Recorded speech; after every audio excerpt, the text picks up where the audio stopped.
నిజంగా పాతిల్లులంటే పాతిల్లులేనండి. ఎందుకంటే నాకు తెలిసి ఇప్పుడు ఈ వీడియో చూసే 90% పైన అందరికీ మెమోరీస్ ఉండే ఉంటాయి.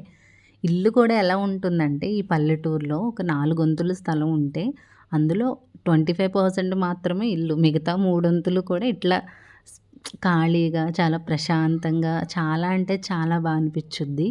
యాక్చువల్‌గా ఈ ఇల్లొచ్చి మా హస్బెండ్ వాళ్ళ నాయనమ్మ గారిది. అంటే నాకు అమ్మమ్మ గారు అవుతారు. ఒక 60 ఇయర్స్ అవుతుంది ఈ ఇల్లయితే. ఎప్పుడు ఇక్కడికొచ్చినా ఓకే. ఫెసిలిటీస్ అంటారా? ఓకే. కొన్ని కొన్ని ఉండవు. మనం ఇక్కడ ఉండి ఉండి అలవాటై. కాకపోతే ఏంటంటే మా మామయ్య గారికి ఇక్కడ ఒక ఇల్లు కట్టాలని ప్లానింగ్ ఉన్నా కూడా వీళ్ళ నాయనమ్మ గారు అప్పట్లో ఒప్పుకోలేదు అని ఈయన ఒకసారి చెప్పారు. సరే మేమేదో ఇక్కడే ఉన్నాం కదరా! మేము ఉన్నన్ని రోజులు ఇక్కడే ఇలాగే ఉండాలి ఇల్లు అన్నట్టు అంటే వాళ్ళకి ఒక ఎమోషన్ ఉంటుంది కదా! అలాంటి ఇల్లుతో. సో, ఈ పాతిల్లు కానీ అంతా చాలా అంటే ప్లెజెంట్‌గా అనిపిస్తుంది. ఎందుకంటే పల్లెటూరు అనేసరికి హార్డ్‌లీ చెప్పాలంటే మేమొచ్చి అరగంట ఉన్నామేమో. అరగంటలో ఒక 60 మంది పలకరించుంటారు. అంతా ఎవరో ఒకరు ఎలా ఉన్నారమ్మా? ఎప్పుడొచ్చారు? ఏం చేస్తున్నారు? ఏదైనా రెగ్యులర్‌గా ఫంక్షన్ ఉంటే వెళ్ళటం, లేదా ఏదైనా పనుంటే వెళ్ళటం, లేదా అప్పుడప్పుడు మాకే ఊరికే అక్కడ చుట్టాలందరినీ పలకరించాలి, ఒకసారి చూడాలి అనిపిస్తే వెళ్తూ ఉంటాం. వెళ్ళి వచ్చినప్పుడల్లా చాలా ప్లెజెంట్‌గా అనిపించుద్ది. ఎందుకో ఫెసిలిటీస్ ఉన్నా లేకపోవడం అది మ్యాటర్ కాదు. బట్ చిన్నప్పుడు నేను కూడా ఇలాంటి ఇంటి నుంచే వచ్చాను గనక నేను నార్మల్‌గా ఇప్పుడు కూడా మా వేరే వేరే ఇంటికెళ్ళినా అబ్బా! ఈ అపార్ట్మెంట్‌లో ఉండి ఉండి బయట కూడా చూడండి చక్కగా అందరూ ఇలా కూర్చోవడానికి కూడా చాలా బావుంటుంది. అసలు ఇప్పుడైతే అలా కూడా లేవు. ఎందుకంటే చిన్న ప్లేస్ ఉన్నా కూడా రెంట్‌కి ఇచ్చేయాలి గనక అందులో చిన్న గదైనా కట్టేయడమే. అందరూ ఇలా కూర్చోవడం, మాట్లాడుకోవడం. చెప్పాలంటే ఇప్పుడు ఈ వాట్సాప్ కానీ, యూట్యూబ్ కానీ, ఫేస్‌బుక్ డేటా ఏదైనా ఒక ఇంపార్టెంట్ న్యూస్ ఉందనుకోండి, ఇలా స్ప్రెడ్ అవుతూ ఉంటుంది సోషల్ మీడియాలో. కాకపోతే ఇప్పుడు అప్పట్లో అయితే ఇదే సోషల్ మీడియా. ఆ బ్రిడ్జ్ ఉంది చూసారు కదా! యాక్చువల్‌గా ఆ బ్రిడ్జ్ లేకముందు ఈ బోట్స్ అవి ఉన్నాయి కదా! ఈ పడవల్లోనే వెళ్ళి వచ్చేవాళ్ళంట. అటువైపుకి వెళ్ళాలన్నా, ఏదైనా అవసరం ఉన్నా ఈ బ్రిడ్జ్ లేకముందు. సో, అప్పుడైతే రెగ్యులర్‌గా ఎవరో ఒకరు ఇంకా కంపల్సరీ వెళ్ళేవాళ్ళు. ఆ బ్రిడ్జ్ కూడా అప్పుడు లేకముందు.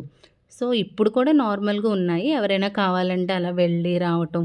మేము బోట్ ఎక్కుదాం అనుకున్నాం కానీ అప్పటికే కొంచెం 2 డేస్ ముందు అది వర్షం పడి కొంచెం ఫుల్‌గా ఉంది. సరే పిల్లలు కూడా ఉన్నారు కదా! ఇంకెందుకు అన్నట్టు అవాయిడ్ చేసాం. ప్లేస్ మాత్రం ఎంత ప్లెజెంట్‌గా ఉందంటే అందరూ కూర్చొని అక్కడే మాట్లాడుకొని ఎవరో ఒకరు అక్కడికెళ్ళి టైమ్ స్పెండ్ చేసినా ఎవరో ఒకరు పలకరిస్తూనే ఉన్నారు. చుట్టుపక్కల వాతావరణమే చెప్తుంది. ఇది కృష్ణా నది. మనకి విజయవాడ కృష్ణా నది ఉంటుంది కదా! అదంతా ఇది కనెక్టివిటీ మాట. సో, ఇక్కడ ఇది కూడా కృష్ణా నది అనే చెప్తూ ఉంటారు. మేమెప్పుడు వెళ్ళినా కూడా బయట వాళ్ళనే కాదు, అక్కడ వాళ్ళు చుట్టుపక్కల వాళ్ళు కూడా వచ్చి ఎవరో ఒకరు ఫోటోలు దిగుతూనే ఉంటారు. అంటే రెగ్యులర్‌గా వెళ్తూ ఉంటాం గనక ఊర్లో వాళ్ళే కాకుండా బయట వాళ్ళు కూడా అక్కడ ఫోటోస్ దిగడం, లేదా అక్కడ ఒక టెంపుల్ కూడా ఉంది చూపిస్తానది. ఎలా ఉంటుందంటే ఎవరో ఒకరు కూర్చోవడం, మాట్లాడుకోవడం, కబుర్లు చెప్పుకోవడం అందరూ ఈ స్టేజ్ దాటి వచ్చిన వాళ్ళే. ఎందుకంటే ఇప్పుడు మనకి సిచ్యువేషన్ తప్పక ఉండడం తప్ప నార్మల్‌గా ఎవరో ఒకరు ఏదో ఒక టైంలో ఇలాంటి ప్లేస్‌కెళ్ళి వచ్చినప్పుడు, అరే! ఈ ప్లేస్ మేము చాలా మిస్ అయ్యాం. అప్పుడు ఇలా ఎందుకు ఈయన కూడా ఎన్నో మెమోరీస్ షేర్ చేసుకుంటారు. అప్పట్లో ఇక్కడేనమ్మా ఈ పక్కన ఇలాగా కిరాణా కొట్టు ఉండేది. మా తాత ఖాతా పెట్టేవాళ్ళు.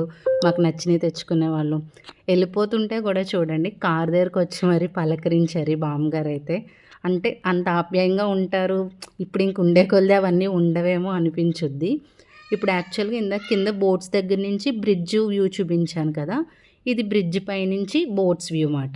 వ్యూ కూడా చాలా బావుంటుంది. చాలామంది అక్కడ దిగి ఫోటోస్ అవి దిగుతూ ఉంటారు. మీకు ఇలాంటి మెమోరీస్ ఏమన్నా ఉంటే కామెంట్ చేయండి.